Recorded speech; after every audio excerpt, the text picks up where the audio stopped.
하느님이시요 사람이신 그리스도의 시. 성전에서 예수가 박사들과 토론함. 나는 예수를 본다. 이제는 소년이다. 흰 암화포로 생각되는 감으로 만든 것으로 발까지 내려오는 속옷을 입었다. 그 위에 밝은 빨강의 장방형 천을 걸쳤다. 귀에 반까지 내려오는 긴 머리에 모자를 쓰지 않았는데 머리털은 그가 더 어렸을 때 보았을 적보다 더 짙은 빛깔이다.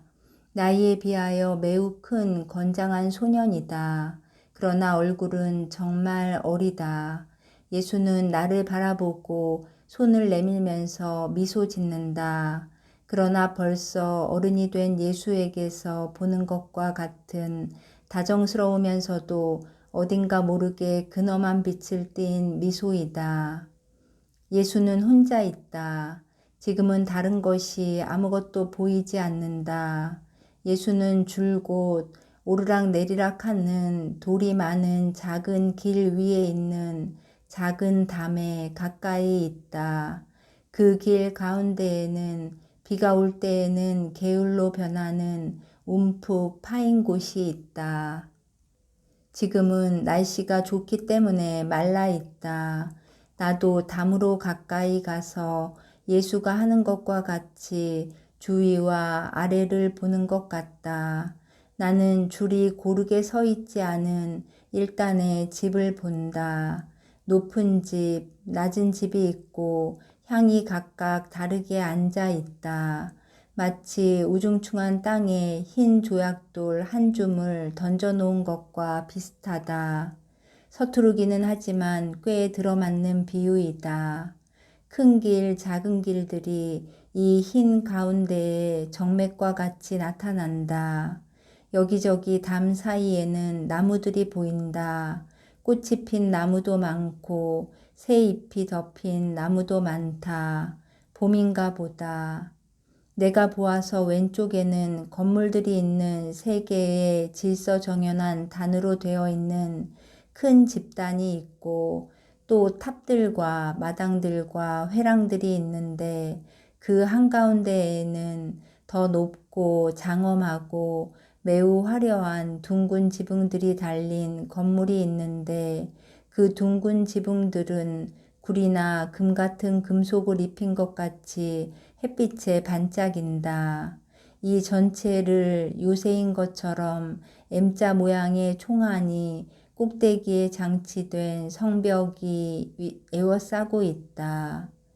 꽤 좁고 불쑥 내민 길에 걸쳐서 세워진 다른 탑들보다 더 높은 탑이 이 넓은 집단 위에 우뚝 솟아 있다. 엄격한 보초와도 같다.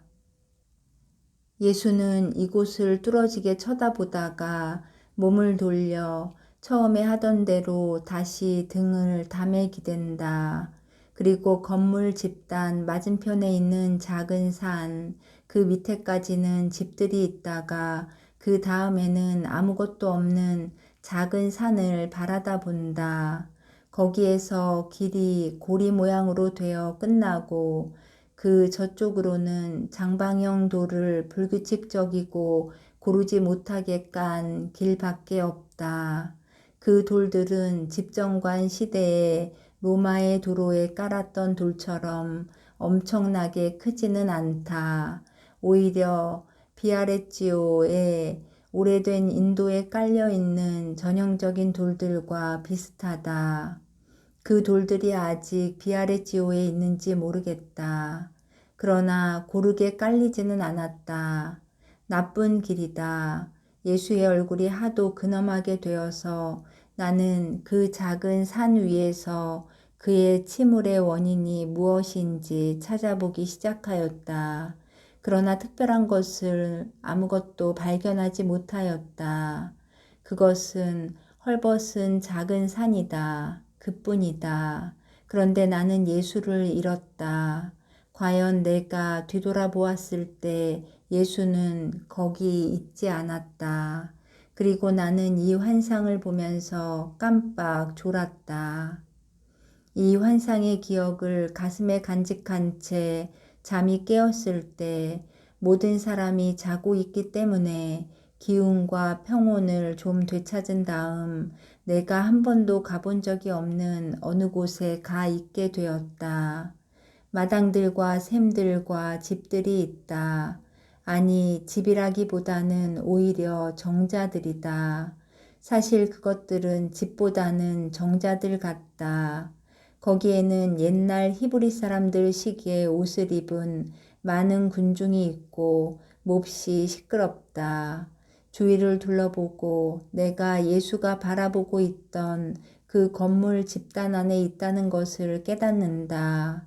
과연 그곳을 둘러싸고 있는 총안이 있는 성벽과 보초를 서는 것 같은 탑과 한가운데에 우뚝 솟아있는 장엄한 건물이 보인다. 그 건물에는 매우 아름답고 넓은 회랑들이 기대서 세워졌는데 거기에는 이런 일 저런 일을 하고 있는 많은 군중이 있다. 나는 예루살렘 성전 경내에 있다는 것을 깨닫는다. 펄럭이는 긴 옷을 입은 바리사이파 사람들과 아마포로 만든 옷을 입고 가슴 꼭대기와 이마와 다른 부위 곳곳에 귀금속 판을 달고 있는 사제들이 보인다. 대단히 비싼 띠로 허리를 졸라맨 매우 넓은 흰옷, 여기저기에서 그 금속판이 번쩍인다. 그리고 그보다 덜 요란스럽게 차린 다른 사람들도 있는데 그 사람들도 역시 사제 계급에 속한 사람들 같으며 더 젊은 제자들에 둘러싸여 있다. 나는 그들이 율법 박사라는 것을 알게 되었다. 나는 이 모든 인물들 가운데를 방황하고 있으면서 내가 거기 무슨 볼 일이 있는지를 모른다. 나는 신학 토론이 시작된 박사들의 어떤 집단에 가까이 간다. 많은 무리도 그리로 가까이 온다. 박사들 가운데에는 우두머리 노릇을 하는 가물리엘이라는 어떤 사람과 토론할 때에 가물리엘을 지지하는 거의 소경이 되다시피 한 다른 노인 한 사람이 끼인 집단이 있다. 이 노인은 힐렐이라고 부르는 소리가 들리는데 이름 첫머리에 기시금이 있다는 것을 알기 때문에 H자를 붙였다. 가물리엘이 그를 신뢰와 존경을 가지고 다루는 것으로 보아 그의 선생이거나 친척인 것 같다. 가물리엘의 집단은 더 폭이 넓은 견해를 가지고 있는데 더 수요가 많은 다른 집단은 슈암마이라는 사람이 지휘하는 집단으로 사납고 퇴보적인 비타협성으로 특징 지어진다. 이 비타협성을 복음성서는 매우 명백하게 설명한다. 많은 제자의 집단에 둘러싸여 있는 가물리엘은 메시아의 내림에 대하여 말하고 있다. 다니엘의 예언에 의거하여 그는 메시아가 벌써 왔을 것이라고 주장한다. 사실 예언에서 알려준 바 있는 성전 재건 법령으로부터의 70주가 한 10년 전에 지나갔다는 것이었다. 그러나 슈암마이는 성전이 재건된 것은 사실이지만 이스라엘의 노예 상태는 더 심해졌을 뿐이고 예언자들이 평화의 왕이라고 부르는 메시아가 가져왔어야 할 평화가 세계에도 없고 특히 원수에게 압제를 당하는 예루살렘에는 평화의 그림자도 없다고 단언하면서 가물리엘을 공격한다. 슈암마이는 적이 일체의 애국적 봉기를 그들의 검으로 진압할 준비를 갖추고 있는 로마 군대가 꽉 들어찬 안토니아 탑이 내려다보는 성전의 경내에까지 감히 그의 지배를 몰고 온다고 주장하면서 가물리엘을 공격한다. 궤변투성이의 토론이 질질 끈다. 양쪽 대가가 박식을 자랑해 보이는데 그것은 경쟁자를 이기기 위해서라기보다는 듣는 사람들의 감탄을 자아내기 위한 것이다. 이 의도는 명백하다. 빽빽한 그 열성분자들 가운데에서 또렷또렷한 어린아이 목소리가 울려 나온다. 가물리엘 선생님의 말씀이 옳습니다. 군중과 박사들 무리의 동요가 보인다. 방해자를 찾는다. 그러나 찾을 필요도 없다. 방해자는 숨지 않고 스스로 나타나 선생들 집단 쪽으로 가까이 간다. 나는 소년 예수를 알아본다. 예수는 총명한 눈을 반짝이며 자신만만하고 솔직하다. 너는 누구냐? 하고 사람들이 묻는다. 율법이 명하는 것을 행하려고 온 이스라엘의 아들입니다. 과감하고 자신 있는 대답으로 인하여 예수는 호감을 얻고 찬성과 호의를 나타내는 미소를 받게 된다. 사람들은 이스라엘 소년에게 흥미를 느낀다. 이름이 무엇이냐? 나자렛의 예수입니다. 슈엄마이의 집단에서는 호의가 줄어든다. 그러나 가물리엘은 더 친절하게 힐렐과 동시에 대화를 계속한다. 아니 그보다도 가물리엘이 노인에게 저 아이에게 뭘 좀 물어보십시오 하고 공손하게 말한다. 내 확신의 근거는 무엇이냐 하고 힐렐이 묻는다. 나는 길이를 줄이고 더 분명하게 하기 위하여 대답 첫머리에 이름을 써놓겠다. 예수. 시기에 대해서 그르칠 수가 없는 예언과 예언이 실현될 시간이 되었을 때 같이 일어났던 표징들의 근거를 두고 있습니다. 카이사르가 우리를 지배하고 있는 것은 사실입니다. 그러나 70주가 지났을 때는 카이사르가 그의 영토에 호구조사를 명령할 수 있을 정도로 세계가 평온하고 팔레스티나가 조용하였습니다. 그의 제국에 전쟁이 있고 팔레스티나에 반란이 있었더라면 그렇게 하지 못했을 것입니다. 이 기간이 지나간 것과 같이 성전의 완성으로부터 62주 더하기 1주라는 다른 기간도 끝나갑니다. 그래서 메시아가 바쳐지고 그를 받아들이지 않은 백성에게 그 예언의 계속이 실현될 것입니다. 여러분은 의심을 하실 수 있습니까? 동방의 현자들이 보았고 바로 유다의 베들레헴의 하늘에 와서 머물렀던 별을 기억 못하십니까? 그리고 야곱 시대부터 그 후로 예언들과 환상들이 그곳을 베들레헴 출신인 다윗을 통하여 야곱의 아들의 또 아들인 메시아의 탄생을 맞아들이기로 된 곳으로 가리킨다는 것을 기억 못하십니까? 순결과 믿음으로 인해서 눈이 뜨이고 귀가 열렸던 동방의 현자들은 그 별을 보고 메시아라는 그 별의 이름을 알아차리고 세상에 켜진 빛에 경배하려고 왔습니다. 창백한 시선을 한 슈엄마이, 너는 베들레헴 에프라타에 별이 나타났을 때 메시아가 났다고 말하는 것이냐? 예수, 그렇게 말하는 것입니다. 슈엄마이, 그러면 그는 이미 세상에 없다. 얘야, 너는 헤로데가 베들레헴과 그 근방에서 난지 하루에서 2년까지의 모든 사내 아이를 죽이게 했다는 것을 모르느냐? 성서를 그렇게도 잘 알고 있는 너니까. 부르짖는 소리가 울려 퍼졌다. 라켈이 제 아이들의 죽음을 슬퍼하며 우는 것이다. 하는 이 말도 알겠구나. 죽어가는 라켈의 울음을 거두어들인 베들레헴의 산과 골짜기는 그 울음소리로 가득하였고 어머니들이 학살된 그들의 아이들을 슬퍼하며 되풀이하였다. 그 어머니들 가운데에는 분명히 메시아의 어머니도 있었다. 예수, 노인장홀은 틀리셨습니다. 라켈이 고통의 아들을 낳았던 그곳에서 새로운 라켈이 하늘에 계신 아버지의 가장 사랑받는 아들, 그분의 오른편에 앉아있는 아들, 그의 왕권 아래 모든 백성들을 모으고 그들을 가장 무서운 노예 상태에서 해방하기로 되어 있는 아들을 낳았기 때문에 라켈의 울음은 호산나로 변했습니다. 슈엄마이, 그렇지만 그가 죽었으면 어떻게 그렇게 되겠느냐? 예수, 엘리야에 대한 말씀을 읽지 못하셨습니까? 엘리야는 불수레에 실려서 들려갔습니다.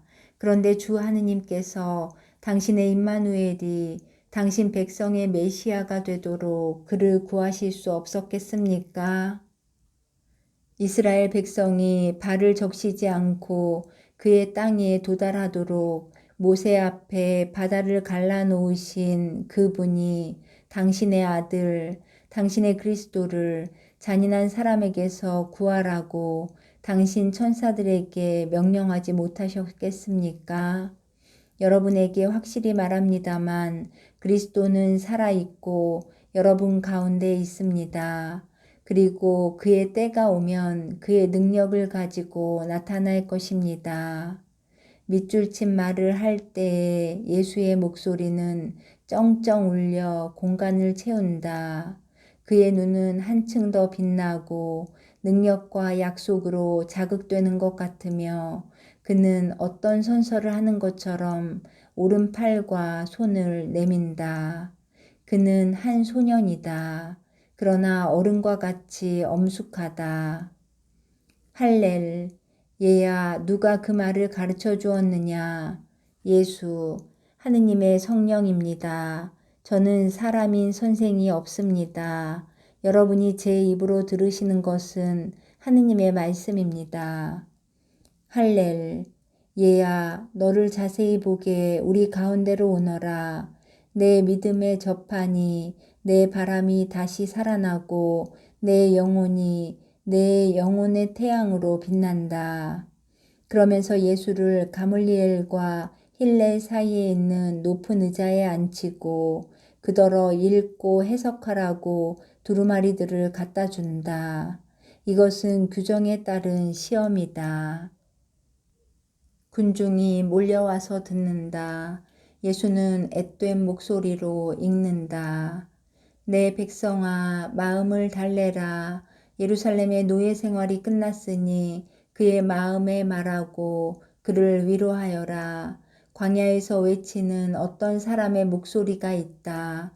주의 길을 닦아라. 그러면 주의 영광이 나타날 것이다. 슈암마이, 나자렛 아이야, 보아라. 여기서는 노예 상태가 끝났다고 말한다. 그런데 우리는 지금같이 노예 생활을 한 적이 일찍이 없었다. 여기에서 선구자 이야기가 나오는데 선구자가 어디 있느냐? 너는 허튼 소리를 하는 것이다. 예수, 분명히 말씀드리지만 선구자가 권고하는 것은 다른 사람들보다도 선생님입니다. 선생님과 선생님 비슷한 분들에게 말입니다. 그렇지 않으면 선생님은 주의 영광을 못 보실 것이고 하느님의 말씀을 못 알아들으실 것입니다. 옹졸함과 오만과 허위가 선생님이 보고 듣지 못하게 방해하겠기 때문입니다. 슈암마이, 선생님에게 그런 말을 한단 말이냐? 예수, 저는 이렇게 말합니다. 그리고 죽을 때까지 이렇게 말하겠습니다. 제 이해관계 위에는 주님의 이해관계가 있고 제가 진리의 아들인 만큼 진리에 대한 사랑이 있기 때문입니다. 그리고 선생님을 위해 덧붙여 말씀드리지만 예언자가 말하고 저도 말하는 노예 상태라는 선생님이 생각하시는 노예 상태가 아니고 완전도 선생님이 생각하시는 완전이 아닙니다. 오히려 이와는 반대로 메시아의 공로로 사람은 그를 하느님께서 떼어놓은 악의 노예 상태에서 해방될 것이고 그리스도의 인호가 일체의 속박에서 해방되어 그의 영원한 통치에 복종하는 모든 영에 박힙니다. 다윗 가문이여 내게서 난 싹으로 온 땅을 뒤덮고 하늘에까지 이르는 큰 나무가 된 내 앞에 모든 민족이 머리를 숙일 것이다. 하늘과 땅에서 모든 입이 그의 이름을 찬미할 것이고 모든 사람이 하느님의 축성을 받은 사람이며 평화의 왕인 사람 앞에 무릎을 꿇을 것입니다.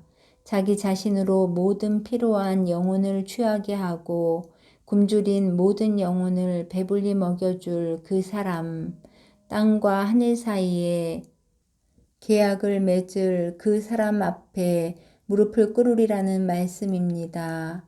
하느님께서 이스라엘 백성의 조상들을 에집트에서 나오게 하셨을 때 아직도 그들을 종으로 취급하면서 그들과 맺으셨던 것과 같은 계약이 아니라 사람들의 영의 구세주의 공로로 그들에게 새로 부어진 은총과 더불어 하늘에 계신 아버지라는 생각을 새겨 넣으면서 맺는 계약입니다. 구세주를 통하여 모든 착한 사람이 주님을 알 것이고 하느님의 성전이 다시는 쓰러지지도 헐리지도 않을 것입니다. 휘암마이 야, 너 하느님을 모독하는 말을 하지 말아라.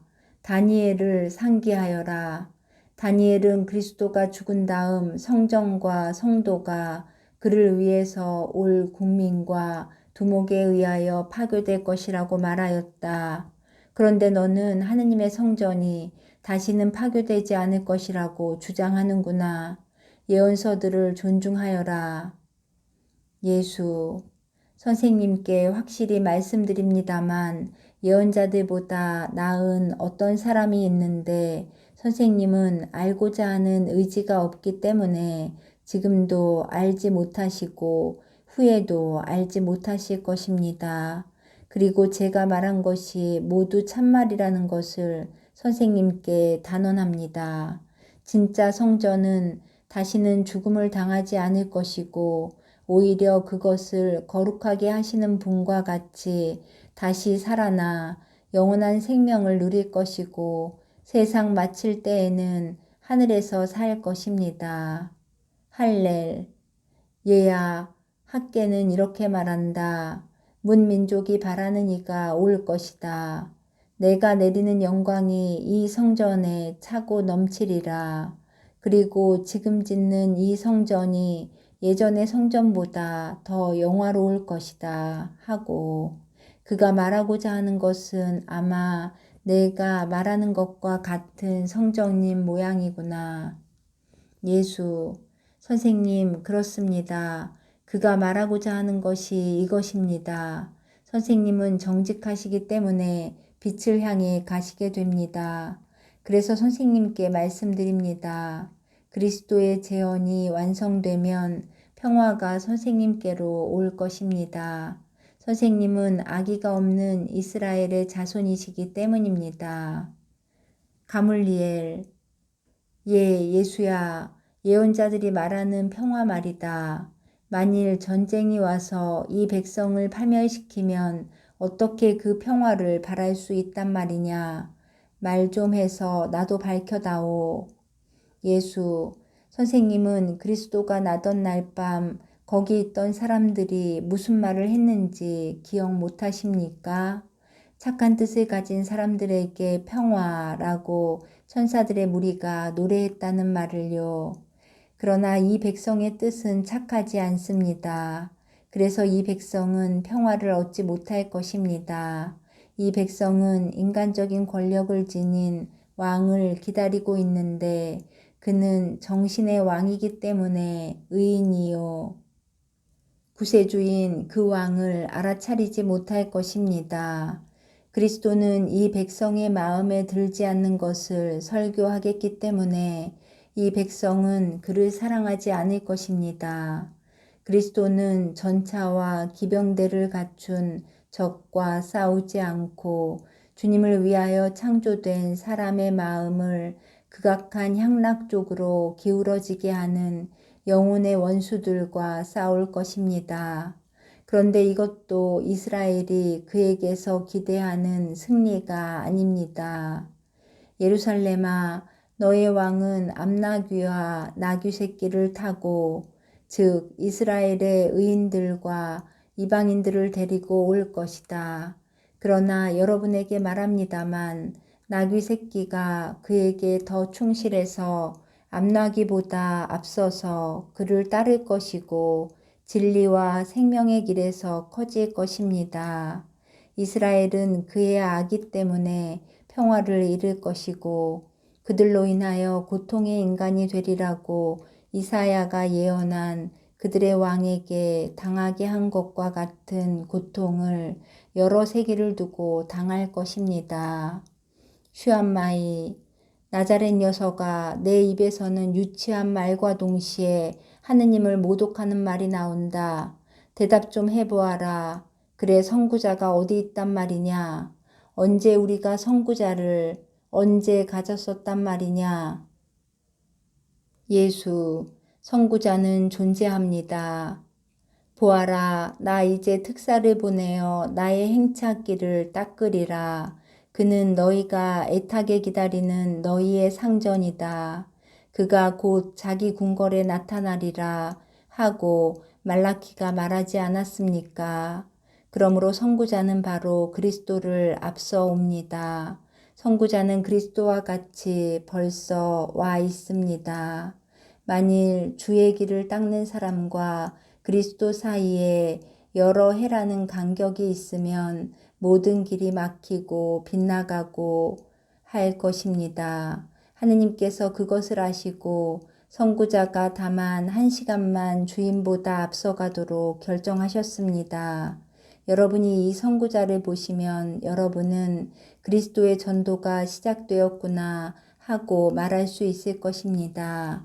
선생님께 말씀드립니다만 그리스도가 이 길로 해서 오게 되면 많은 눈을 뜨게 하고 많은 귀를 듣게 할 것입니다. 그러나 그것은 선생님의 추종자들도 아니고 선생님 같은 사람들도 아닙니다.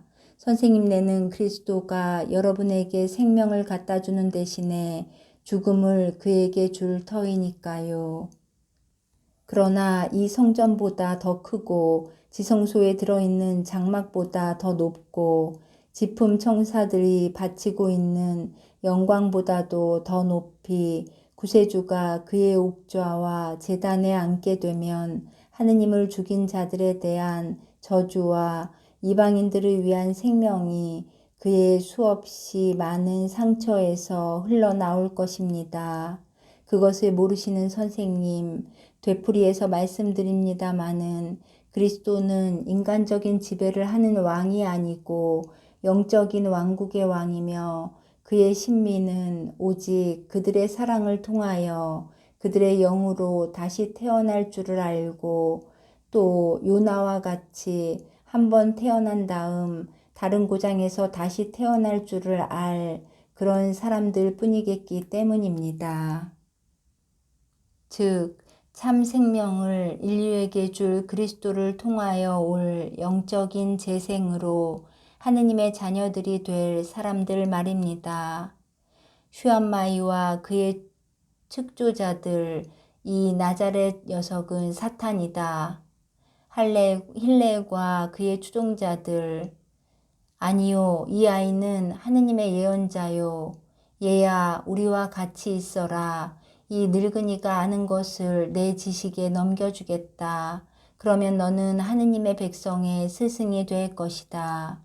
예수, 진정으로 말씀드립니다. 선생님 같은 분이 많이 있으면 구원이 이스라엘에 올 것입니다.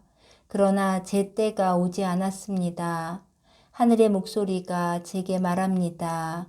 그래서 저는 제 때가 오기까지 고독한 가운데에서 그 목소리를 들어야 합니다.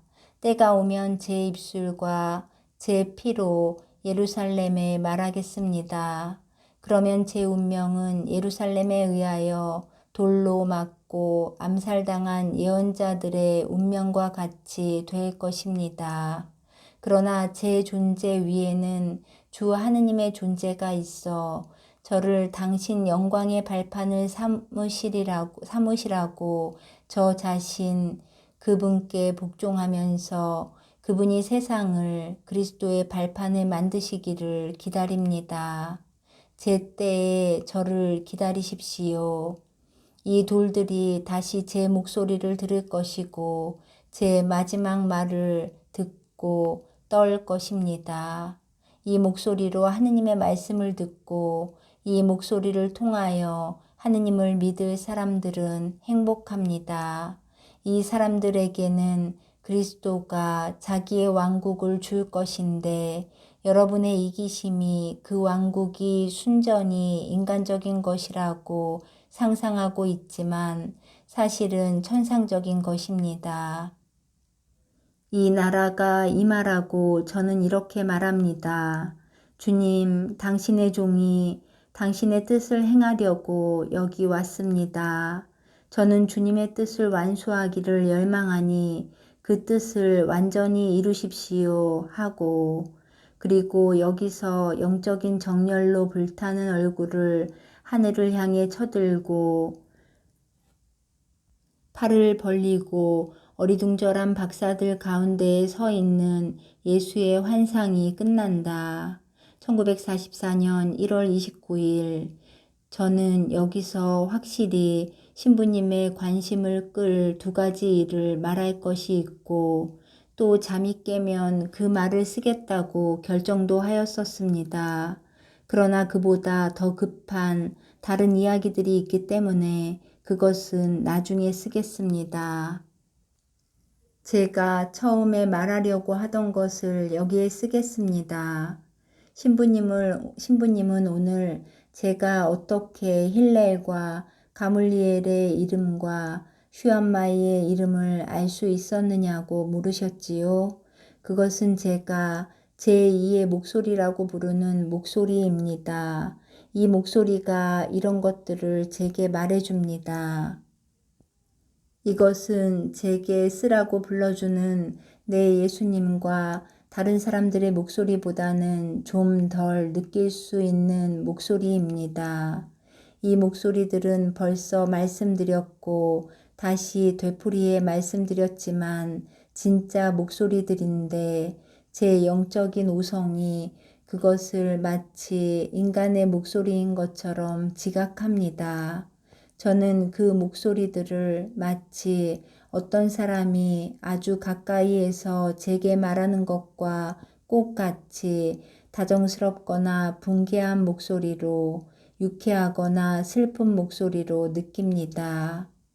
그런데 이 제2의 목소리는 반대로 제 영 안에서 말하는 빛 또는 직관 같은 것입니다. 제 영 안에서라고 했지 제 영에게라고 하지 않았습니다. 이것이 하나의 실마리가 됩니다. 그래서 어떤 노인 옆에서 몹시 열렬히 말하는 저명 인사가 누구인지 알지 못한 채 토론하고 있는 사람들의 무리에 가까이 갔을 때 제 안에 있는 제2의 목소리가 가물리엘, 힐렐이라고 말했습니다. 예, 먼저 가물리엘의 이름을 말하고 다음에 힐렐의 이름을 말했습니다. 의심의 여지가 없습니다. 이 인물들이 어떤 사람들인가 하고 생각해 보고 있는데 그 내적 지도교사가 마침 가물리엘이 그의 이름을 부르는 그 순간에 기분 나쁜 제3의 인물을 제게 가리켰습니다. 이렇게 해서 바리사이파 사람같이 보이는 그 사람이 누구인지를 알 수 있었습니다. 오늘 이 내적 지도교사는 제가 예수님 돌아가신 후의 세계를 보고 있었다고 알려줍니다.